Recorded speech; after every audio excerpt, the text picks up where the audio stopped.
Making headlines this hour, President Dr. Mohammad Moizu expresses appreciation for the continued support of the International Federation of Association Football (FIFA) for football development in the Maldives. The Maldives marks a significant milestone in international digital security, becoming among the first nations globally to sign the landmark United Nations Convention Against Cybercrime.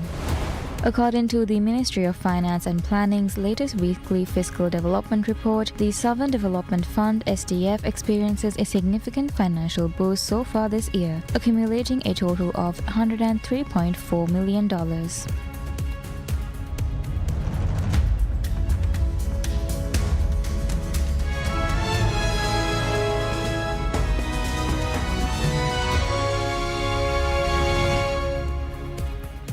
Bismillahirrahmanirrahim. Assalamu alaikum and welcome to PSM News in English with me, Minha Maroof. President Dr. Mohammad Moizu conveys a message of condolence to King Maha Vajiralongkorn, King of Thailand, following the passing of Queen Sirikit, the Queen Mother of Thailand. In his message, President Dr. Moizu expressed his deep sorrow upon learning of Her Majesty's passing. He noted that Queen Sirikit, the Queen Mother, will be remembered for her lifelong dedication and devoted service to her country, as well as for her close engagement with communities through numerous social causes over the years. On behalf of the government and the people of the Maldives, the President extended heartfelt condolences to the King, the royal family and the people of Thailand, and wished them strength and solace during this period of national mourning.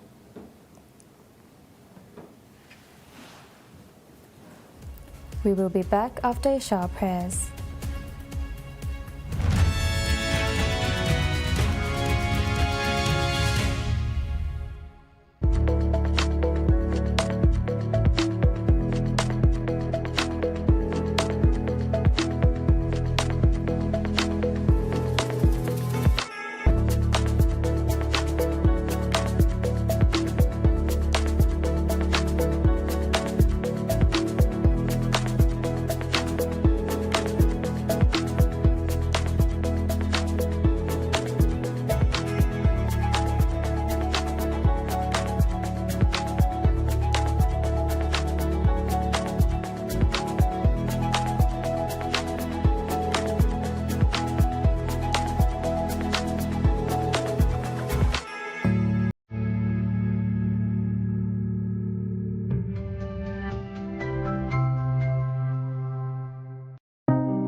Allahu Akbar, Allahu Akbar, Allahu Akbar, Allahu Akbar. Ashhadu an la ilaha illallah. أشهد أن لا إله إلا الله.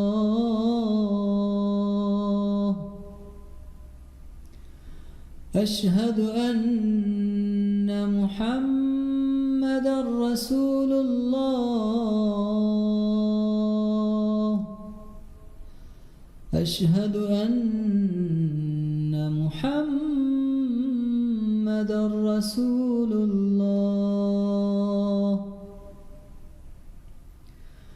حي على الصلاة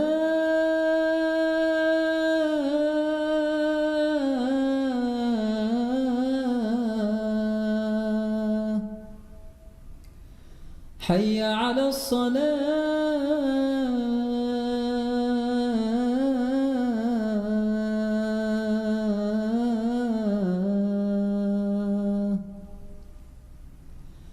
حي على الفلاح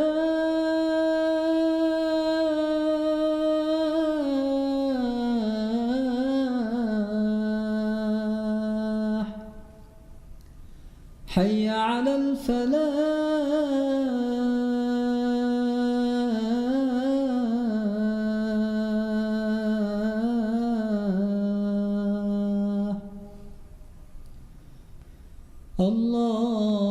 الله أكبر الله أكبر لا إله إلا الله اللهم رب هذه الدعوة التامة والصلاة القائمة آت محمدا الوسيلة والفضيلة والدرجة الرفيعة وابعثه مقاما محمودا الذي وعدته وارزقنا شفاعته برحمتك يا أرحم الراحمين وصلى الله على محمد وآله وصحبه وسلم والحمد لله رب العالمين.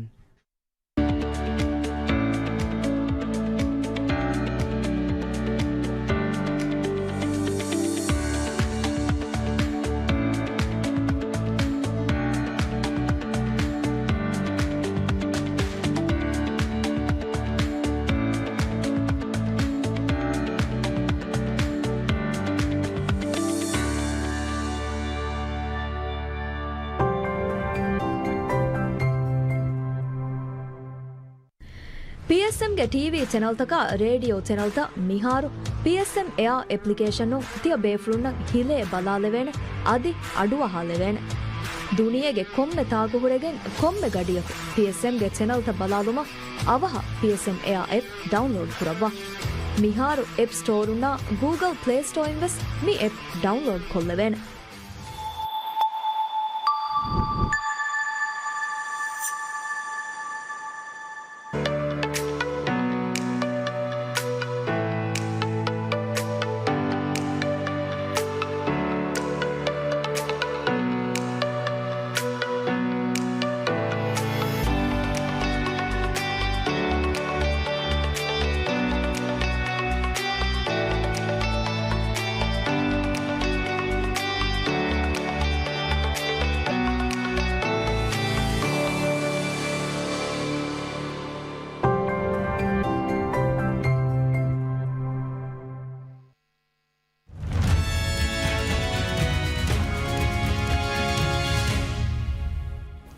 Welcome back to PSM News in English. President Dr. Mohammad Moizu expresses appreciation for the continued support of the International Federation of Association Football, FIFA, for football development in the Maldives. FIFA President Gianni Infantino arrived in the Maldives on Friday for his first official visit to the island nation, accepting an invitation extended by Football Association of Maldives FAM President Ahmed Tariq. Infantino's high-profile trip provided a crucial platform to discuss the current state of Maldivian football, facility needs and future development strategies. During his visit, the FIFA president met with President Dr. Moizu, who formally expressed gratitude for FIFA's continuous support in the development of the sport within the archipelago. Infantino also held discussions with the FAM leadership on mechanisms to further cooperation aimed at strengthening the local game. The visit is considered a major boost to the FAM's ongoing efforts to revitalize Maldivian football, promising to strengthen the association's management, restore stable financial systems for local clubs, ensure the protection of player rights, and enhance strategies designed to retain talented players within the sport. The International Federation of Association Football, FIFA President Gianni Infantino, pledges significant investment and the implementation of key development projects in the Maldives following a high-profile visit to the archipelago nation. FIFA President Infantino, speaking in a video message shared on social media following his visit, affirmed that FIFA is committed to enhancing grassroots and regional football, describing the Maldives as a true footballing nation. The commitment by Infantino includes launching two crucial initiatives: the Global Football for Schools project and the establishment of new FIFA arenas. Infantino stated that these projects are central to FIFA's strategy to promote football development across the entire country, specifically targeting regional tournaments involving all islands, alongside boosting Maldivian and broader South Asian football standards. The FIFA president's historic visit to the Maldives was made at the invitation of Football Association of Maldives FAM President Ahmed Tariq. Infantino described his time in Male, which included a visit to the National Stadium and meeting hundreds of excited young children, as a very, very emotional day, noting the widespread passion for the sport. During his trip, Infantino engaged in a high-level dialogue concerning the future of Maldivian football, holding important discussions with FAM President Tariq and EXCO members. Additionally, he highlighted the honor of meeting the Maldivian President Dr. Mohamed Moizu, calling the interaction, which included an exhibition football match, a very special moment. The voting phase of a historic referendum to determine the future administrative structure of 3 islands in Addu City concludes, with the provisional results reflecting the majority of Huludu and Midu wards wanting separation from Addu City Council, whereas Fedu voting in favor of remaining a part of the main council. The poll, which opened at 8 a.m. on Saturday, sought the views of residents on the islands of Fedu, Huludu and Midu regarding a proposal to form separate independent councils detached from the central Addu City Council. The Election Commission of Maldives ECM has confirmed that all polling stations have been closed. The provisional results reflect 2 islands in support of separate independent councils detached from the central Addu City Council. This referendum was initiated after residents from the 3 islands formally requested President Dr. Mohamed Moizu to allow them to separate from the main city council. The move prompted a presidential decree under the recently enacted Public Referendum Act, which highlighted that such a significant legal and administrative change could only be enacted following a referendum by the affected populace. The president has publicly committed to respecting the outcome, stating his administration will support any decision made by the people. In outlining the potential financial implications of the vote for separation, the president announced that the islands would receive substantial annual block grants. Fedu would be allocated $3.2 million, Huludu $907,911, and Midu $1.2 million.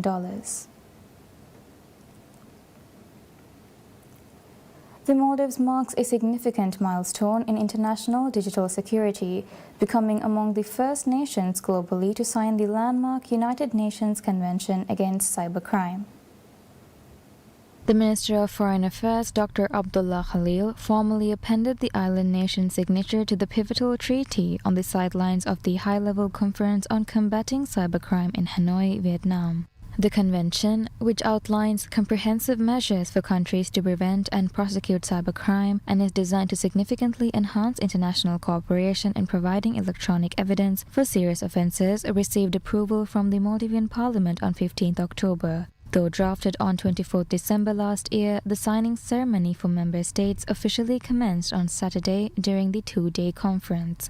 Minister Dr. Khalil hailed the occasion as historic, emphasizing its importance as a critical step towards collaborative efforts to secure the Internet and other digital platforms. He acknowledged that for a small developing country like the Maldives, such issues are particularly sensitive due to resource limitations. However, he reaffirmed the nation's dedication to making the digital sphere a safe place in the face of these challenges. The agreement, according to the minister, will foster greater international cooperation, reduce legal barriers, and establish a strong system for countries to jointly address complex cyber-related issues. The global surge in various types of internet-based crimes, costing nations millions annually, has made this convention a top priority for governments worldwide. A Maldivian delegation led by Minister Dr. Khalil is actively participating in the conference, engaging in important discussions around global strategies to combat this ever-evolving threat. According to the Ministry of Finance and Planning's latest weekly fiscal development report, the Sovereign Development Fund (SDF) experiences a significant financial boost so far this year, accumulating a total of $103.4 million. This inflow represents a substantial 45% increase compared to the $71.3 million deposited during the corresponding period last year, signaling a positive trend in the nation's financial reserves. In tandem with the robust growth in the SDF, the government has also ramped up its debt repayment efforts. Expenditure on loan repayments has surged to $285.3 million to date, marking a 120% increase from the $129.7 million spent on debt servicing during the same period last year. This dual focus on bolstering the Sovereign Development Fund and actively reducing national debt underscores the government's commitment to fiscal stability and long-term economic resilience. The SDF, established in 2016, serves as a crucial financial tool for the government, designed for meeting debt obligations, funding vital development projects, and mitigating the impact of unforeseen economic shocks. It operates independently of the central bank's reserves. The fund's revenues are primarily generated from airport development fees levied on departing passengers, dividends from the Maldives Airports Company Limited (MACL), and enhanced fees for select airport services. According to statistics released by the Ministry of Tourism and Environment, beyond the Maldives' primary European and Asian markets, the United States has emerged as the seventh largest source of international visitors. During the reporting period, the number of U.S. tourists surpassed 50,000, reaching a total of 51,021 and accounting for 2.9% of all arrivals. According to the ministry's data, the Maldives has recorded a 10% increase in tourist arrivals compared with the same period last year. This sustained growth brings the country closer to achieving its annual target of 2.3 million visitors. As of 21st October, total arrivals stood at 1,763,319. To meet the government's stated goal, approximately 600,000 additional tourists are required before year end. The current average daily arrival rate exceeding 6,000 suggests that the country remains on a steady trajectory. The surge in arrivals continues to be concentrated among the top 5 international source markets. China maintains its position as the leading contributor with 287,274 tourists. Russia follows with 216,621 arrivals, while the United Kingdom accounts for 155,136. Germany and Italy round up the group, contributing 129,477 and 117,614 visitors respectively. These figures underscore the enduring strength of both Asian and European demand, even as North American interest gains momentum. Accommodation trends reflect the Maldives' reputation as a luxury destination. The vast majority of tourists opted to stay in resorts, which accounted for 73.7% of all visitor stays during the reporting period. Guest houses were the second most popular choice, capturing 21.5% of the market share. The data suggests that while alternative lodging options are gaining modest traction, high-end hospitality remains the dominant draw.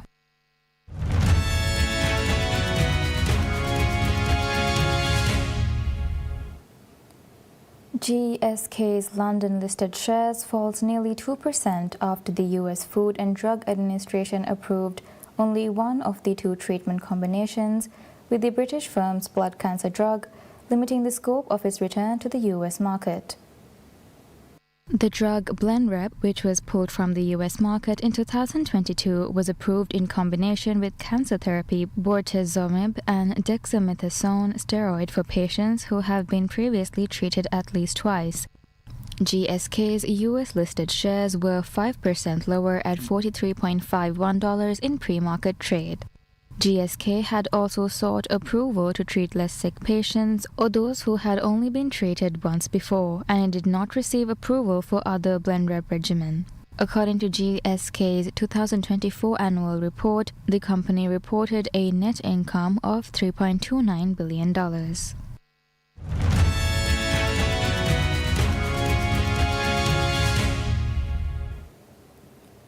A landmark UN cybercrime treaty aimed at tackling offenses that cost the global economy trillions of dollars annually is signed in Vietnam's capital Hanoi by around 60 countries.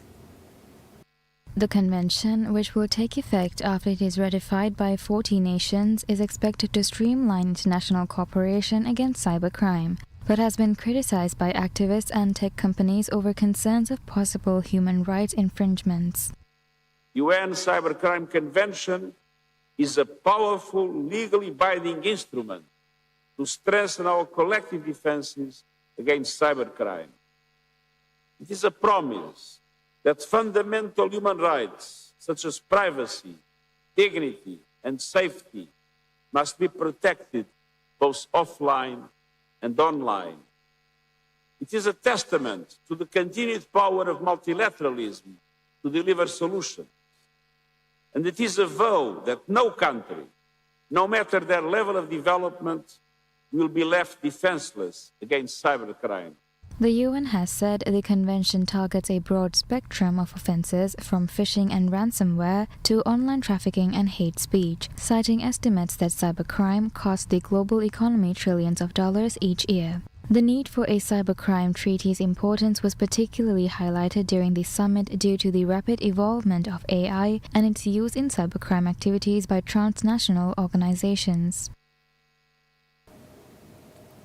Credit ratings agency Moody's revises France's outlook to negative from stable, citing increased risk from political fragmentation, which could continue to undermine the effectiveness of the country's legislative institutions. Moody's, in a statement, warned that political instability may hinder the government's ability to tackle key policy challenges, including a high fiscal deficit, mounting debt levels, and persistently elevated borrowing costs. France's long-term foreign currency sovereign credit rating was affirmed at AA3. Moody's decision not to downgrade France, keeping its long-term foreign currency sovereign credit rating at AA3, will be a relief for the French government after downgrades by Fitch, DBRS and S&P Global, all within just over a month. Finance Minister Roland Lescure said in a statement that Moody's decision reflects the absolute necessity of building a collective path toward a budgetary compromise. Still, Moody's comments were sobering.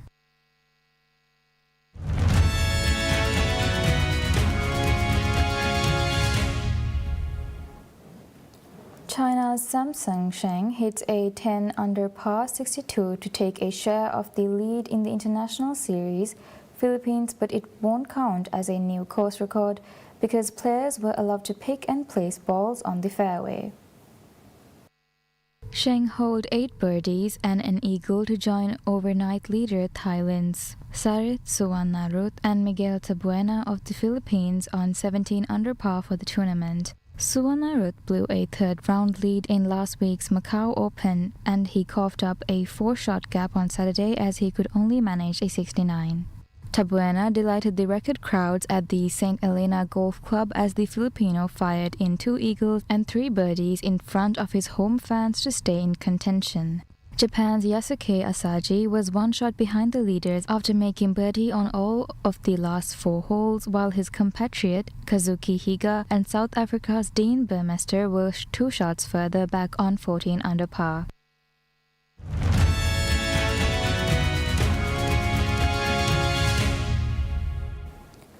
A painting by Spanish artist Pablo Picasso, believed to be depicting his muse and partner Dora Maar, fetches $31.49 million at a Paris auction. The work, titled Bust of a Woman with a Flowered Hat, Dora Maar, 1943, was acquired by a French family in 1944 and remained in their private collection for decades until its heirs decided to sell it. A spokesperson for the Drouot auction house said the sale price including fees was $37.19 million. The buyer was in the auction room but was not identified. Auctioneer Agnes Sylvester Barb said previously the only proof of its existence was in black and white photos depicting works in Picasso's atelier published in the Zervos catalogue, meaning the painting has never been seen in color outside of the family. Sylvester Barb said the piece recently appeared on auctioneers' radars after the heirs of the painting decided to offer it for sale as it cannot be physically divided among them. The painting is believed to be a portrait of French photographer Dora Maar, Picasso's muse and partner, whom he later left for painter Francois Guillot. Sylvester Barb said part of the Woman in a Hat series, the work is said to depict Maar wearing a flowered hat, seemingly holding back tears over a feeling that her lover is straying away.